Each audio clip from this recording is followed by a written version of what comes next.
Filiberto Ojeda Ríos, by the 23rd of September of 2005, had become one of the most outspoken leaders of the independence movement here in Puerto Rico.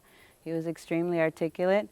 He was wanted by the FBI for the reappropriation of funds at the Wells Fargo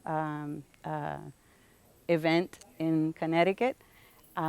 He had been in clandestinahood for over 15 years, and he'd been living here in Hormigueros with his wife. We were invaded by over 170 federal agents who came here with war armaments to capture a 70-year-old independence movement leader, not to arrest him, but to assassinate him. So they had noticed over the last couple of weeks before the assassination, pairs, couples of people with dark shades walking casually around here, and knew that they were federal agents, but didn't understand why, because nobody knew that he was living here.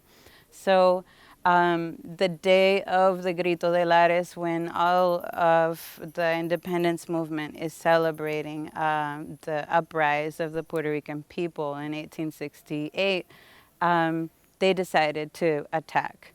And there were helicopters here, and there was SWAT teams here. They basically came in military, paramilitary style, no?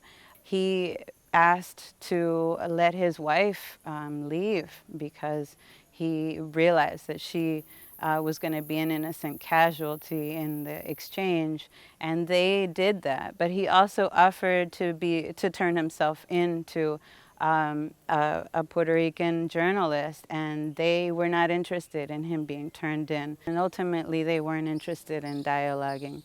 Once the neighbors started denouncing that the shootings had stopped, we knew that he had been shot. But it wasn't a fatal shot. He was shot in the clavicula, which means that he didn't die from that wound.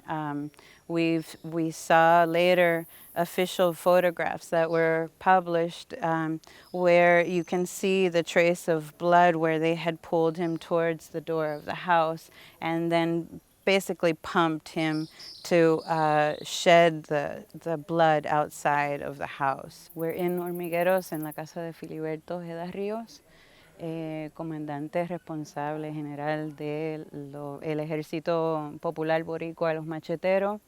I think that Filiberto made some very important contributions in the international forum. I think that a lot of his contributions to the independence movement are unknown to most people because of the nature of the Machetero's work.